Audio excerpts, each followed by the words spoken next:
everyone, and welcome to my presentation. My name is Rukiyyah, and this presentation is all about diabetes, of course, but specifically mental health, community, and advocacy. So, a little bit about me. I am a person living with diabetes, of course. I got started in the diabetes community a long time ago. I was a teacher and I had multiple students with diabetes, and I was their on-site caregiver. I made sure they had everything they needed. But I also have a father and an uncle and a great grandmother who lived with type 1 diabetes. So, when I was diagnosed, as shocking and troubling as it was, I was already very involved with the community and loved working with people with diabetes. And my goal right now is just to continue to highlight what diabetes is, to educate people on how to take better care of themselves, and to really be a part of the mental health support of people living with diabetes. So, my passion really goes deeply into diabetes and mental health. I recently finished my master's in social work, and I'm very excited because I did so much research during my program about mental health and diabetes. And so, one resource that's really great is the diabetesdistress.org. And I'll talk a little bit more about this later. But this website really just gives you some great information. I'll take some highlights here. So first, diabetes distress describes the overwhelm associated with managing diabetes over time.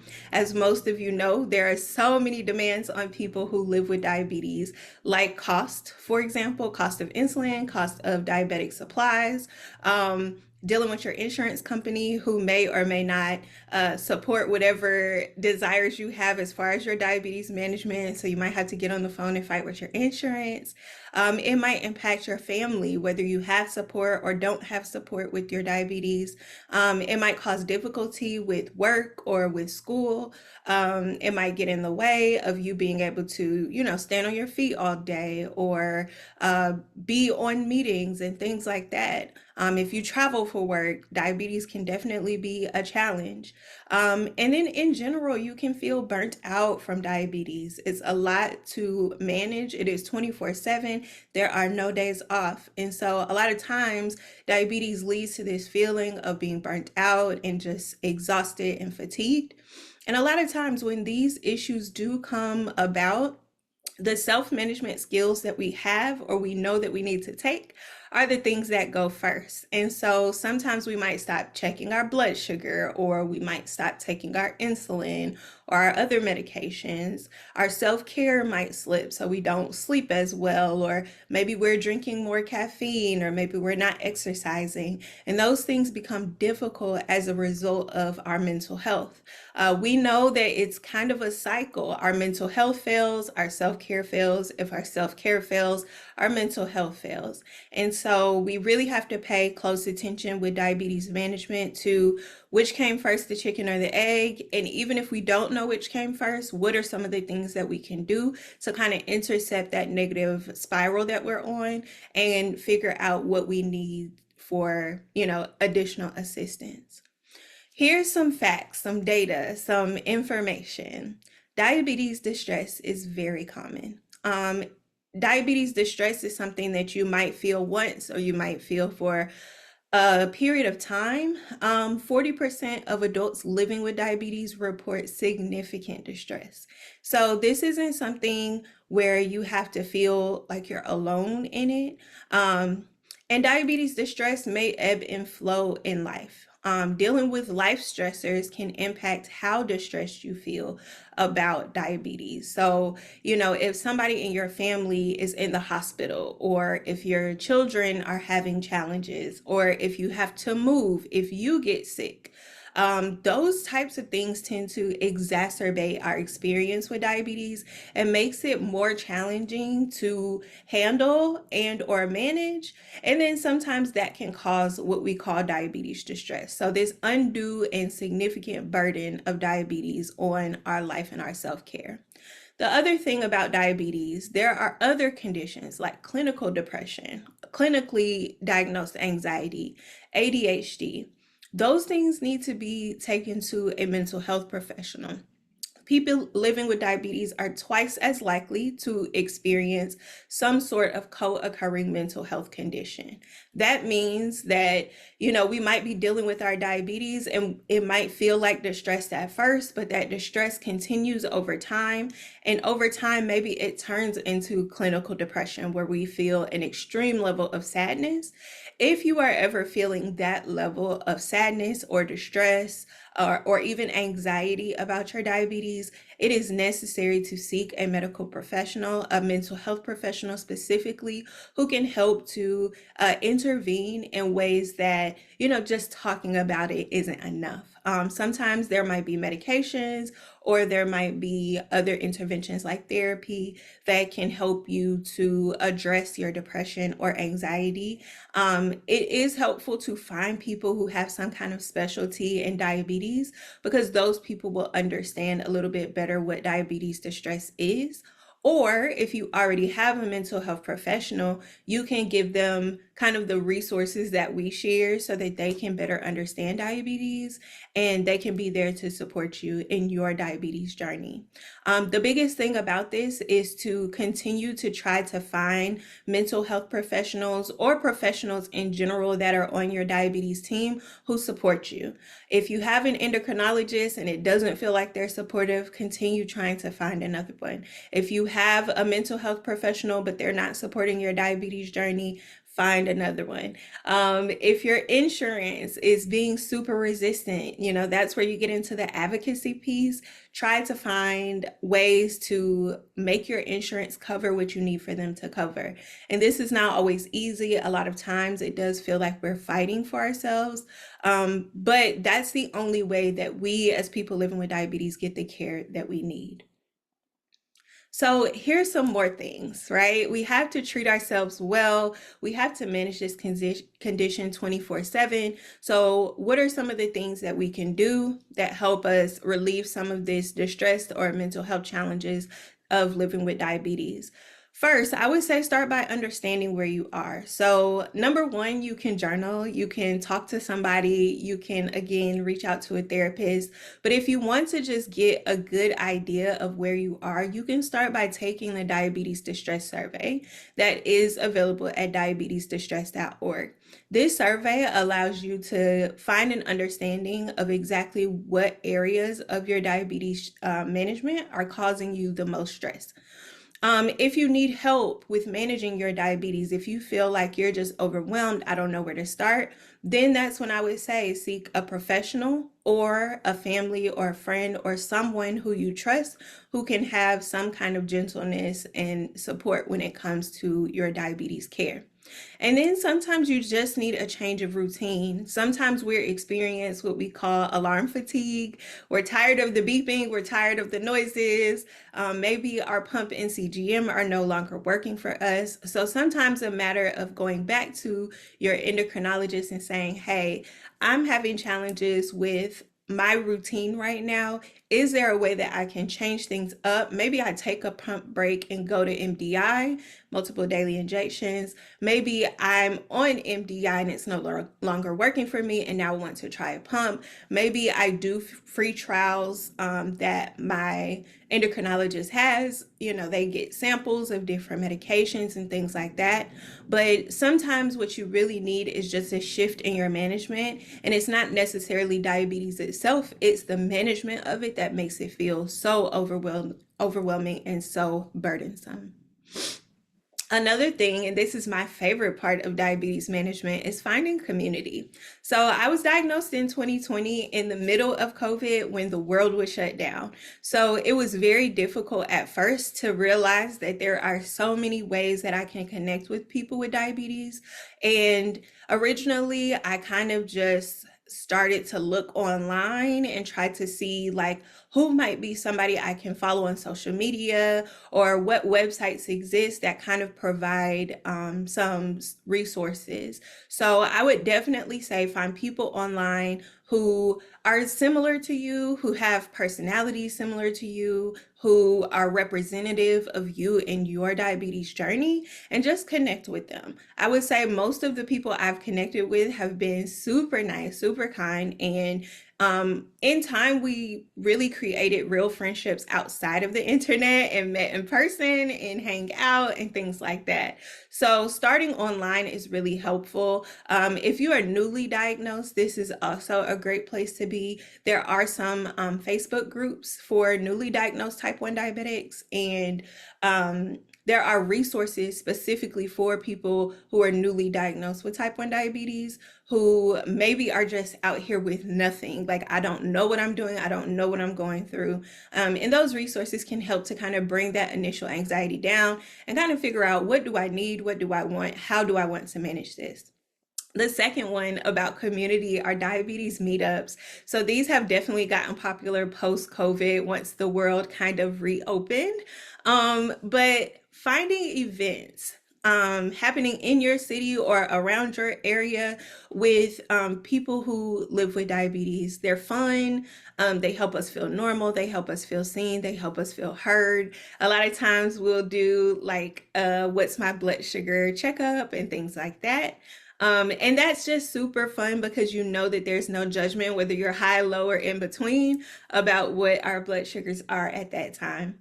And then family and friends. So a lot of times your family might have zero understanding, knowledge, skill when it comes to diabetes management. Your friends might not know anything about diabetes. You might feel like your friends don't understand it. You might feel like a burden to your friends because now you're the person who needs all this extra stuff and all this extra care and needs a break and all of that stuff.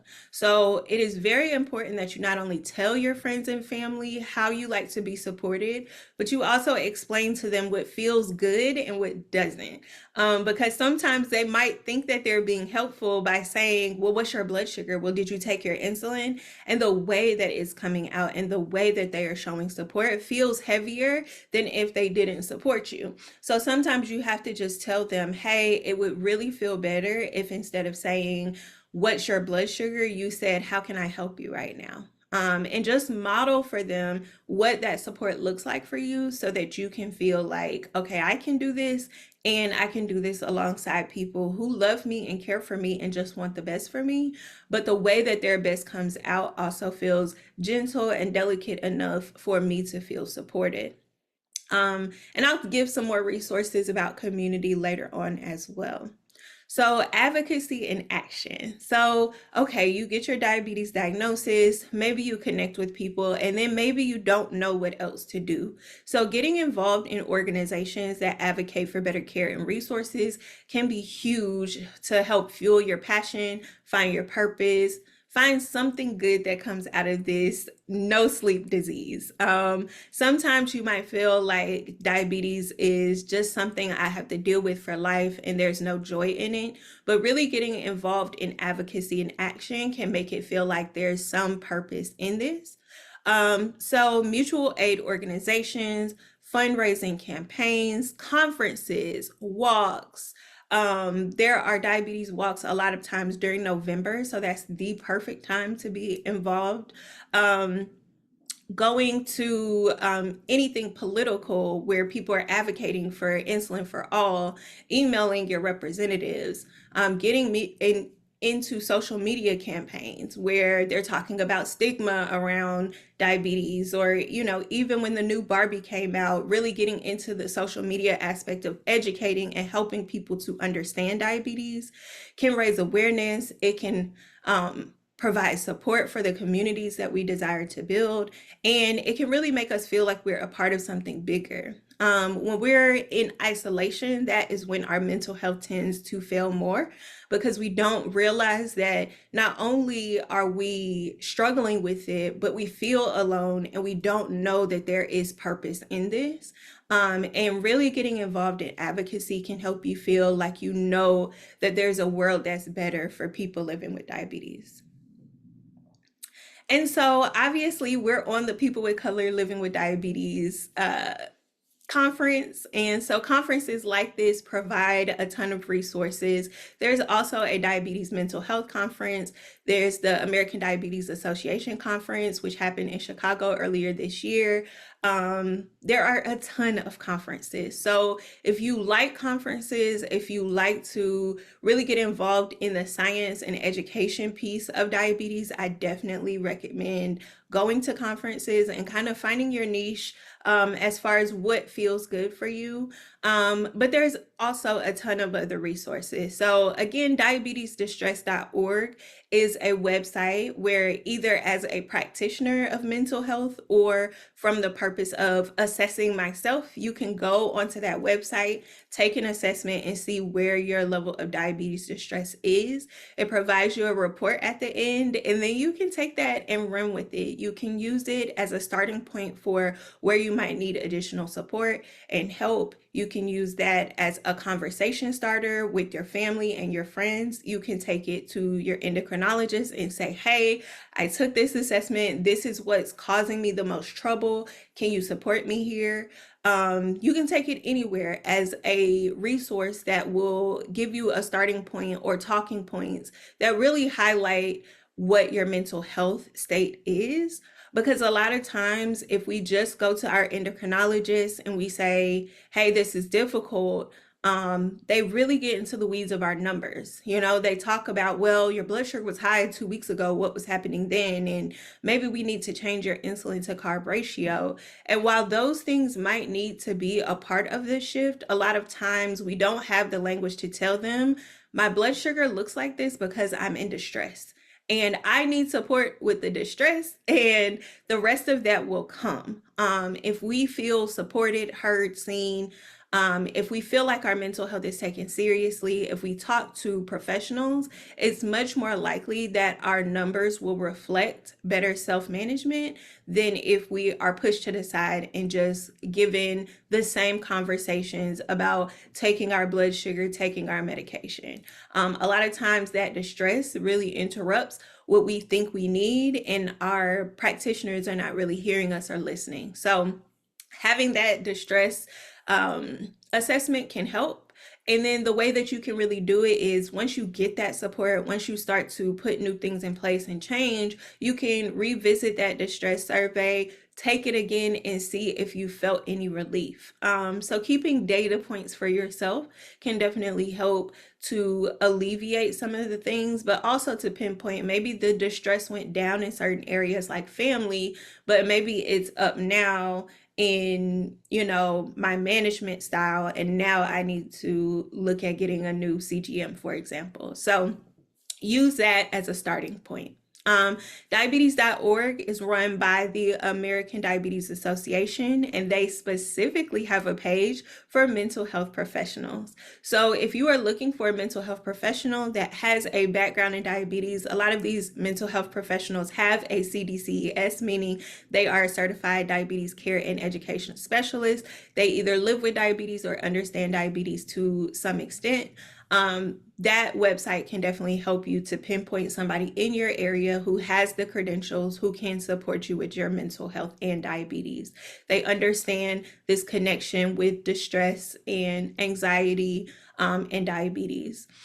Your insurance may cover diabetes education. So I went to a diabetes educator once when I was diagnosed. That diabetes educator was a registered dietitian, and she was amazing. She helped me to understand how food affects my blood sugars, those sorts of basic understandings. Now, I haven't been back because there's so many other things going on, but I know that that's a resource that my insurance provides. Usually you can meet with a diabetes educator about once a year for free. And then there might be like a copay associated with additional visits to a diabetes educator, but just check with your insurance about what is covered and see if that might be a resource that helps.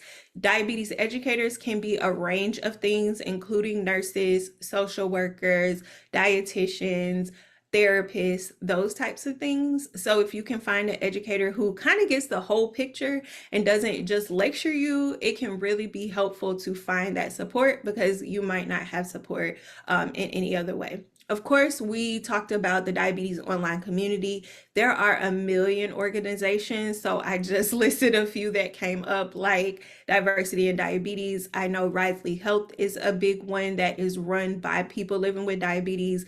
Blue Circle Health is similar. Um, there are organizations that just do such great work here. So getting involved online can help you to find those different resources. I've heard of a few different organizations now that are doing trips, which seems fun. I think one is called like Hot Diabetic Club or something. And then there's one that does diabetes camp for adults. So definitely look into that if you're into traveling and being outdoors and things like that. Podcasts. So if you're a podcast person and you like to listen to podcasts, it can definitely be helpful to have resources where you don't have to read a book or read a pamphlet. They bring you timely information and things that have worked for them. I definitely know about Leon, Diabetic, which is so cool. He reviews every new piece of diabetes tech that comes out and kind of keeps you informed and in the know about ways that maybe managing your diabetes can be easier with technology. Is Butter a Carb is run by Meg, who's a registered dietitian.